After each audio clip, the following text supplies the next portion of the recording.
family. Welcome to CWC Daily for April 8, 2024. And let me tell you, we have a great lineup. Tonight is absolutely stacked. We're talking about Saraya's coming back to WWE. Tony Khan just admitted he lit Dynasty on fire. And two brand new WrestleMania matches just hit the board. I'm your host, the notorious Dirty D, riding solo. As you could see today, Level Up Lauren is feeling under the weather. Hope she feels better. She'll be back probably tomorrow, but don't worry, I'm still bringing the heat with one heavy topic, some Discord-fueled chaos, and all the headlines that actually matter. Feeling the energy, then show some love. Like, subscribe, drop a comment, and pull up to the Casual Wrestling Discord. No gatekeeping, no fluff, just raw, unfiltered wrestling talk. Got a hot take? Drop it in the comments, slide into the Discord, or shoot us an email at questions@casualwrestling.com. And oh yeah, today's episode is brought to you by the Casual Wrestling merch store. Fresh heat's coming later this week or next week. But first, last night, Seth Rollins hit us with one of those lines that stick. He called the triple threat match between himself, Roman Reigns, and CM Punk a battle for the soul of professional wrestling. And the minute he said that, my mind wandered off and I couldn't stop thinking. Back in the day, we've had obvious answers to who is the soul of professional wrestling, right? We've had Hulk Hogan's. We've had Stone Cold Steve Austin's. We've had The Rock. We've had John Cena. It's always been easy to identify the heartbeat that kept pro wrestling pumping. But right now, today, it's murky. The throne is empty right now. The crown is dangling for the taking. And if I have to be honest, if I have to look at who is in contention right now to be the soul, to be the king of pro wrestling, there's only four names I can come up with.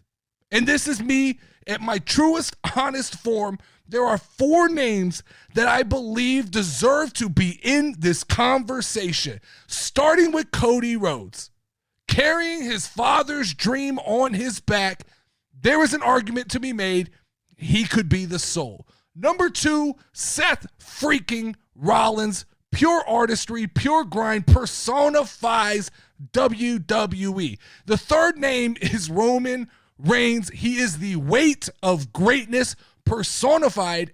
And then the fourth name, interesting enough, is CM Punk, the always chaotic, always compelling new addition to WWE in the last couple of years. But the reality is, what makes somebody the soul of professional wrestling? What makes somebody the king of this game? Let me break it down. I've broken it down, I think, into 7 categories that really establish who is that guy, right? I think number one, it's emotional resonance. They don't just show up, they move people. They move an audience, they sell tickets. People come to see this person. Number two, I think you have to talk about authenticity. And it's not authenticity as in don't have a gimmick, but it's as in how authentic does that gimmick feel? Do you believe them when they're in the ring? Number three, I think it's resilience. They've been through the trenches and they're still swinging. They've overcome adversity. They've overcome injuries. I think you have to take that in consideration when you're talking about the top spot. Number four, it's got to be respect in the locker room. Number five, it's got to be the ability to elevate other wrestlers. Number six, it is legacy beyond the gold. Does their name echo long after they've lost that championship belt? Because you can't be champion forever. So after you lose that belt, does your name still hold weight? And number seven, which I think might be the most important, is an unmatched passion for the business. Is it not just a job? Is pro wrestling who they are? Now, when I created this list of four, Cody Rhodes, Seth Rollins, Roman Reigns, CM Punk, 4 is such a bad number. I wanted 5. So I dug and reached and I looked. I pulled up the AEW website. I really did. And I tried to identify one person that I thought had all of these qualities. And I just could not find that person. I tried to reach for Jon Moxley. I don't think he hits he doesn't tick all the boxes. I tried to pull up Swerve Strickland, and while I'm a fan of Swerve, he doesn't check all the boxes. I even went in the bag and tried to run MJF through this test, but he just doesn't tick all the boxes. I think AEW has different elements of the soul of pro wrestling. They just don't have anybody who personifies it. They don't have a torch bearer. They don't have one person who can carry that torch, who can carry the company, who resonates with every type of wrestling fan. And to me, unfortunately, I think that is maybe why I can't connect with AEW the way some people can. They're able to find it within themselves, but I need a soul. I need a personality. I need that fire, that king. I need to know that there's just an underlying soul to what I'm watching, which brings me to who I think is the soul of professional wrestling. And it was not an easy decision to come through. I ran through the list. I made arguments in my head for CM Punk.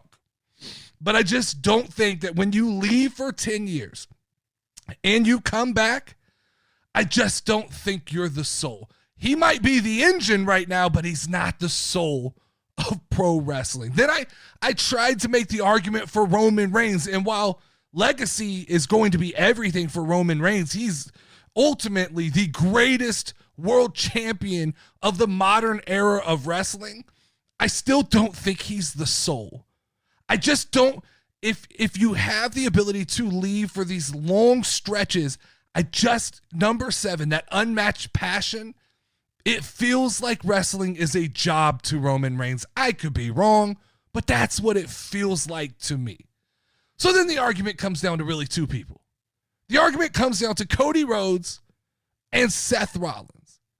And at the end of the day, I just can't get past this idea. Seth Rollins is the soul of professional wrestling.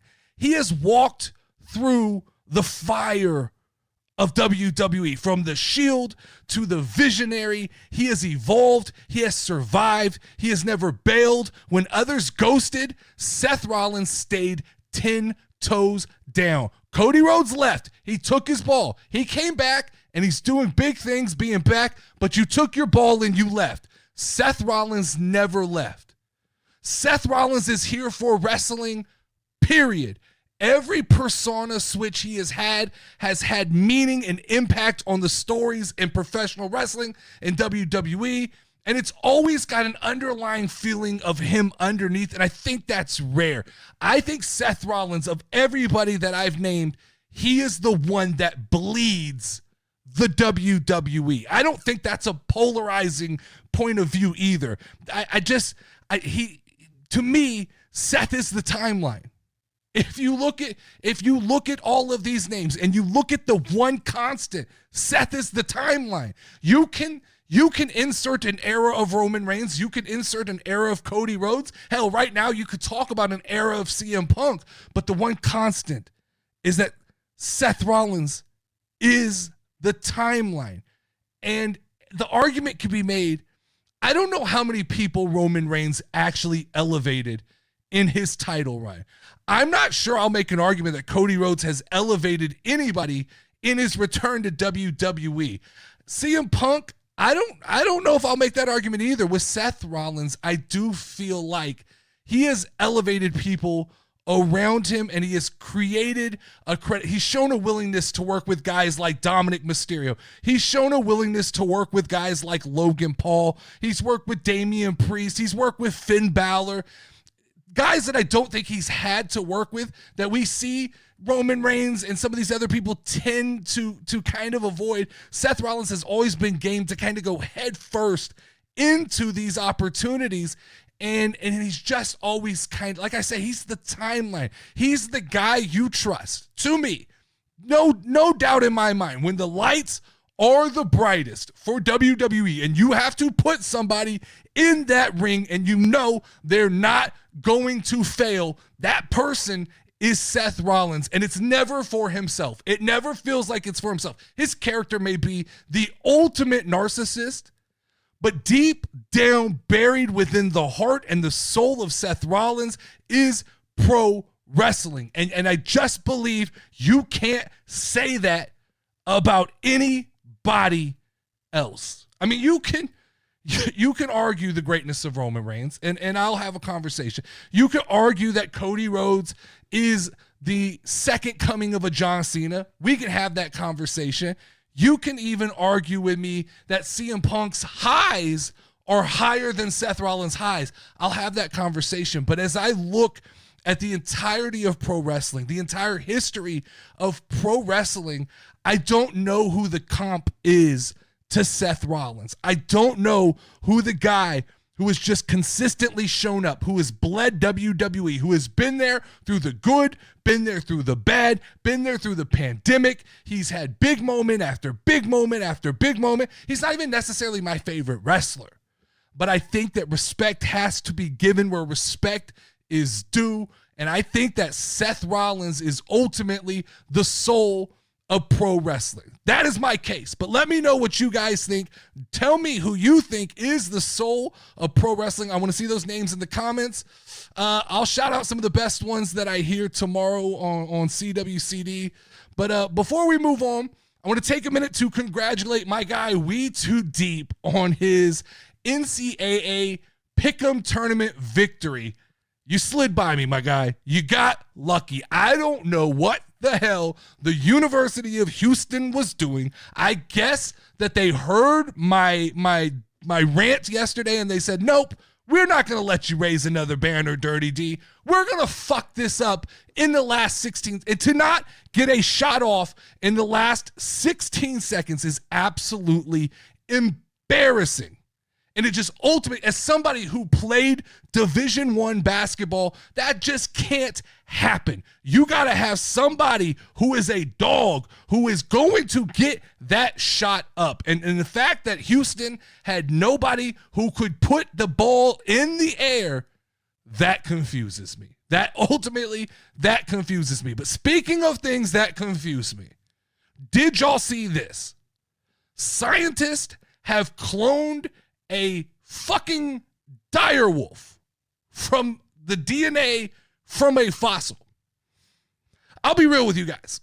I didn't even know direwolves were real. I thought this was a Game of Thrones thing. I thought it was like dragons or the ability for Dave Meltzer to be objective. But no, this is a real ass thing. Scientists in Texas, my great state of Texas, what are we doing, boys? What are we doing here in the state of Texas? We don't usually fuck around with stuff like this. What are we doing? We've seen this movie before, guys. There are movies about what happens when you fuck around with things that shouldn't be fucked with, and where this is a slippery slope. We might start with direwolves, but how far are we from trying to bring back a dinosaur? This movie exists, guys. This movie exists. What's next? Saber-toothed tigers? We're going to bring back saber-toothed tigers? We're just going to have, what are we going to do? What are we going to do when we release these direwolves back into population? They start breeding, and all of a sudden, there's just these 8-foot giant direwolves running around your neighborhood or something. What are we going to do? This is absolutely, I don't know what we're doing. Sometimes it scares me, the things we do as a people. Why? Sometimes it's okay to leave well enough alone. But now that we have direwolves in the mix, okay, I feel like it might be time to do a CWC Animal Kingdom special where we break down who's the baddest animal in the entire world. Personally, direwolves are going to be up there. They're going to be up there. Now, if they all of a sudden figure out something like a flying armadillo, we can have other conversations. But that, to me, it's insane, man. To me, the fact that we're bringing back these prehistoric animals, I'm shell shocked. I don't get it. I just don't get it. Whatever. I guess it is what it is. The Samoan direwolf will be the next character in the bloodline. All right, so let's talk about something that kind of broke me, because I try to ignore AEW. And it's not out of like a personal vendetta for AEW or anything like that. I try to ignore it because I don't want to be negative all the time. I feel like if I dip my toe into the AEW pool, then I tend to get negative. But y'all flooded my inbox with watch AEW Dynasty, watch the main event. So I tapped in. I watched the main event of AEW Dynasty, and what did I see? Man, you just couldn't write this any better for me to talk about. The Young Bucks showed up to hijack the spotlight again. I mean, there was no way. This is why you guys wanted me to watch it, I understand, but there's no way that this should be happening. You could hear the entire building. You could feel the air just get sucked out of the building in this main event. You could hear the cohesive groan from the crowd when the Young Bucks showed back up. I don't know what it is. I don't know why these guys don't understand. Every time they show back up and insert themselves into the main event and the main story of AEW, the crowd does not enjoy it. The ratings do not go up. I don't understand what you guys don't understand. And Tony Khan going into the presser after the show and admitting that he felt that energy from the crowd and admitting that he has to take that energy into consideration when booking the show. Of course you do, Tony. That's what pro wrestling is. You have to read the room. You have to check the temperature. You knew this was going to happen. Here's the reality, Tony. You don't have the balls to tell the Young Bucks no. You don't have the clout to look at the Young Bucks and say, we're good. We don't need you in the main event. Pick another part of the show to come back in. The fact that they showed up in the main event and the entire building, I don't care. It's a 4-hour event, right? In a 4-hour event, I've heard good and bad things about Dynasty. You're going to get some things right. There's no doubt in my mind. When you run 4 hours of wrestling, there's got to be something for everybody. So they got some things right. But how can you swing and miss so badly in the main event? One that seemed to be pretty easy to book. It seems like the giant consensus in the entire wrestling world was the Jon Moxley title run should be over. It's worn its welcome. It is not getting the job done. We all like Swerve Strickland. Let's give him the title belt. No. We're not going to do that. We're going to insert the Young Bucks in. And then I saw what the fallout was today with MVP showing up to talk to Swerve Strickland. And of course, this is going to create the Hurt Business going against whatever this new version of Jon Moxley with the Young Bucks is. Whatever. I can tell you, I'm not into any event. Once again, Jon Moxley biting Swerve Strickland in the head. I get it. We've seen ECW. That is coming. The time for that has come and gone. Swerve Strickland, to me, is a guy who's got to find identity. He is a mainstream wrestler who has commercial appeal, but he just feels like he lets people get in his ear and go, you got to do the indie thing. And maybe he just likes the reaction from the IWC. I don't know what it is, but from what I've seen of that event, Tony Storm almost killed Megan Bayne. Then Tony Storm goes into the presser and acts like a 14-year-old boy. Like, there is a reason this company is not for me. I talked about it in the last segment. It has no soul. It is a collection of just random events that happen. You put on a 4-hour show, like I said, there are going to be things. I see people talk about, well, there were positives. Sure, there's going to be positives when you run a 4-hour show. But I don't need to watch Mercedes Moné bury another new talent. Like Charlotte Flair and Mercedes Moné right here seemingly are racing to see who can take on the moniker of the new Hulk Hogan. Like that is, to me, that's what's happening. It's absolutely insane. And amid all the chaos, digging through all of the AEW Dynasty news, I was able to find out Saraya, aka Paige, is ready to come back to WWE. She wants back in on the Royal Rumble. I guess I didn't know that Saraya, or I'm going to call her Paige. Now that she's out of AEW, she's Paige again. I didn't know that Paige had never been in a Royal Rumble. I didn't realize she had never been in an Elimination Chamber. That feels weird to me, that for the career she had in WWE, she never got to experience those moments. That's a little bit wild. She said she wants to come back and train in the dungeon with Natalya. More power to her. I told this same story with CM Punk. People get re-energized when they come back to WWE, and everybody said that CM Punk was done. He's too old, he's too brittle, he's too stiff. He came back, he worked his ass off, and now he's a top 5 guy in WWE. There is zero reason that Paige cannot come back, train with Natalya, get herself in good enough shape that she could be in the Royal Rumble, that she could be in Elimination Chamber. Let's not forget who Paige is. Paige has that kind of clout. Paige has that level of legacy. She is a legend. I'm not going to talk like Paige cannot step back in to a WWE ring and immediately have impact. That is just the reality. You can add her to my club of AEW didn't hit like I thought it would.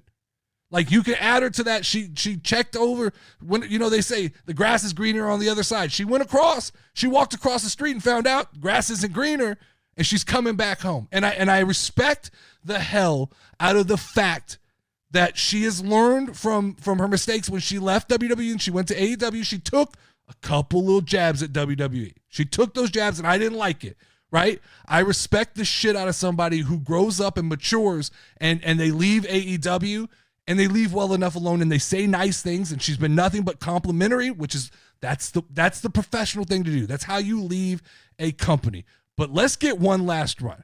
Let's get one final push. I think there's a world where Paige should get one last WWE women's title run. She could come in a story with Rhea Ripley and Paige would be absolutely fantastic. I am all about that. And the last story here tonight, the Intercontinental title scene just got spicy. Braun Breaker will defend at WrestleMania against Dominic Mysterio, Finn Balor, and Penta El Zero. If we do the Steiner math here, Braun's got what, a 10% chance of walking out with the gold? Me, I'm all in on Dominic Mysterio. I think it's his time. Give the man his moment. He has put in the work for the last 2 years. I think in a fatal 4-way is the perfect time to have Braun Breaker drop the title. He's got better things to do. It's time for Braun Breaker to move in. He's proven he could be a champion. Time for him to step up to that next level. Let's get him in a world title picture, and let's let Dirty Dominic Mysterio have some burn with the Intercontinental Championship. Let's move forward this Judgment Day storyline. We could have Finn and Dominic Mysterio kind of butt heads, leading to Finn finally leaving, because it's felt like they've teased that for a long time. But this is his moment. This is Dirty Dom's moment. I know 2 or 3 years ago I said Dirty Dom's ceiling was maybe a mid-card champion. I've changed on that a little bit. I think for sure he is a mid-card champion. I'm still not willing to go as far as, I know everybody said in the next 5 years he'll be a world champion. It's going to take some adaptation. It's going to take some growing from Dominic Mysterio to become a world champion. Because now remember, you guys were saying this about 2.5 years ago, that in the next 5 years, Dom would be a world champion. We're 2.5 removed from some of those statements you guys made, and we're still talking about him possibly winning a mid-card title. So obviously, your boy was correct when I said you got to slow your roll. You guys are so quick to give out world championship title runs, when the reality is there is a long list, a long line waiting for that opportunity.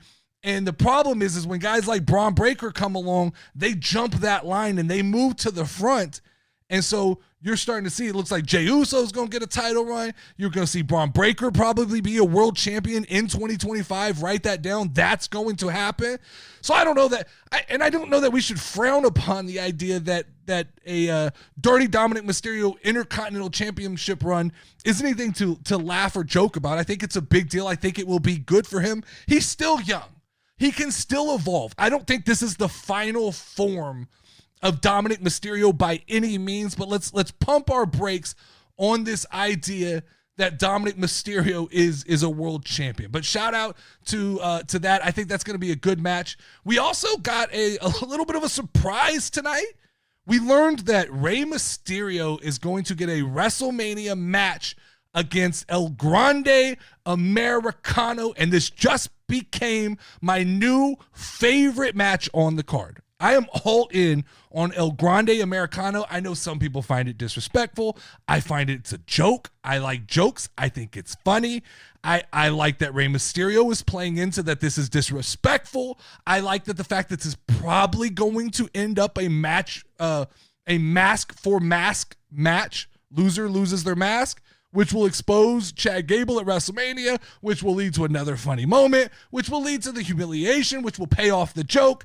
I'm excited all around for that match. It's not one that I envisioned we were going to get. I don't even know if that was set in stone until this El Grande Americano thing kind of grew legs of its own and became something that people were talking about. So that is cool. Cards starting to come together. I'm thinking later this week, we do a quick kind of just breakdown of the card and really start to digest like Dirty D's top 3 matches he's excited for at WrestleMania this year. That's probably a good episode to have. But that's pretty much it for the news today. Obviously, no 10 questions without Lauren. We'll pick that back up tomorrow.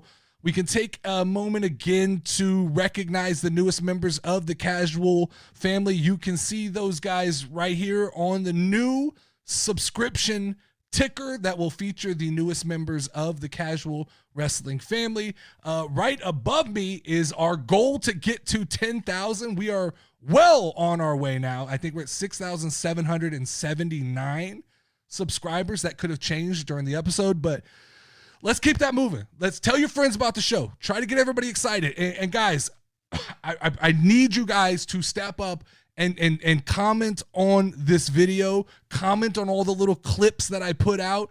Even the dumbest things. Just try to generate conversation we want to get the IWC talking. We want to get the casuals talking. So if you can do me a favor, please comment on all of these videos. I know it's tedious, it's a pain in the ass, and we have so much fun in the Discord, but it just really helps the show grow if we get the conversation going on YouTube. But that's a wrap for today. We talked the soul of pro wrestling. We talked about direwolves, and we talked about the Young Bucks leading the circus. Tomorrow we'll probably talk a little bit more Raw Fallout. We'll get to some more IWC tiers or whatever else the wrestling world throws at us. Make sure to like, subscribe, and drop your pick for the soul of the business in the comments. And don't forget to check out the Casual Wrestling merch store next week. It will officially launch. I know I've been pumping it up, but it's not quite done yet. It will be done next week, and there will be tons of new merch for you guys to check out.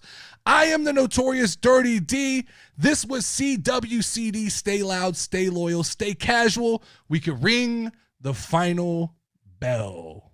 Head down, we're ready to rumble. The Casual Pod don't stumble. No peace, no rest in this fight.